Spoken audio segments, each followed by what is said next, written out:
let's make some sap. Did I make you nervous?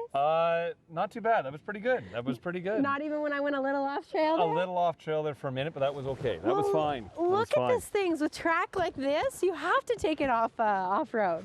Allow me to introduce Scott Dugo, a 5th generation syrup producer here at Fulton's. We see you year after year. Yes. Each time that we come back. Are you getting the hang of the syrup making process? It takes a lot of experience to learn how to do this right, and you never really quit learning how to do this. But I learned a lot from my dad, so he gave me a really good foundation. So I'm getting the hang of it. 5 generations. I guess they'd have most of the kinks ironed out. Most of the kinks, yes, most of it. So the lines are all in. When did you put your first line in? We well, actually, we had to do a lot of work this year.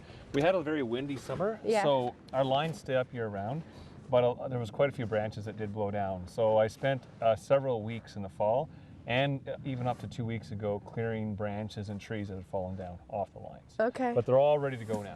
Okay, so I guess, yeah, it would make sense you wouldn't remove all of the line, because how many kilometers of line do you have? Well, we have like 24 to 30 kilometers of tubing, and that's on 2,000 maple trees, and we have about 4,000 spouts. We call them taps, but about 4,000 spouts. Okay. So it's quite a bit of walking. I can imagine. Oh yeah, unbelievable. Want to show me how to put a spout in? Okay, so I'll give you the technique. Okay. And let you do the drilling. So you got to it's all about the right stance. So you have a bit of a downward angle like this.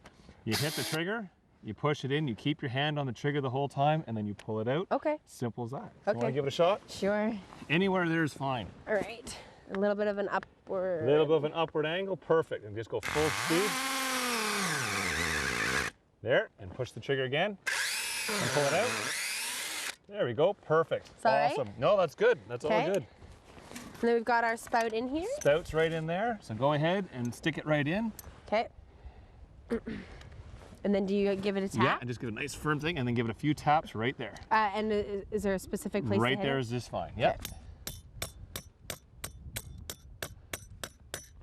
Perfect. That's great. What do you think? That's awesome. And then, yeah. Bucket goes there and we're done. Simple as that. And now this is traditionally how sap collection would have gone, but how many acres do you have here? We have like 400 acres. So we've got a fairly large property. So in the old, like our ancestors, this is the way it was done with bucket. And it's been in the last 40 years that pipeline's been used. Okay. There's been some changes for sure. Scott, can you tap any maple tree, or does it have to be of a certain size? A certain size is very important. There's lots of things online, but you're looking at about 10 inches in diameter, 40 centimeters in diameter. That's the smallest tree you can tap. And then the larger the tree is, the more taps you can put in it. So if you've got a really big tree, you can put in 2 or 3 taps. But the small ones only get 1. So now I know you've set out some sap here. Yes. What would you compare the taste of sap to? Well, you know what, it's so unique. It's actually really hard. It's like, it is very, don't get me wrong, sap is 97 to 98% water and 2 to 3% natural sugars. So it has just a touch, you can tell kind of the sweetness there, like just a little wee bit.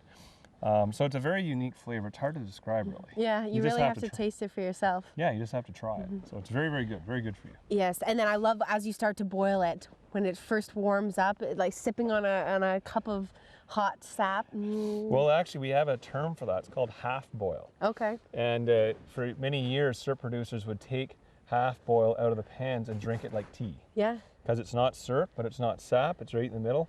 So it's like a sweet tea. Very, very good. And one of my other favorite things to do, make maple taffy, which I think is what we will be doing next. So stay with us. We have much more to come here from Fulton's Pancake House and Sugar Bush in Pancake.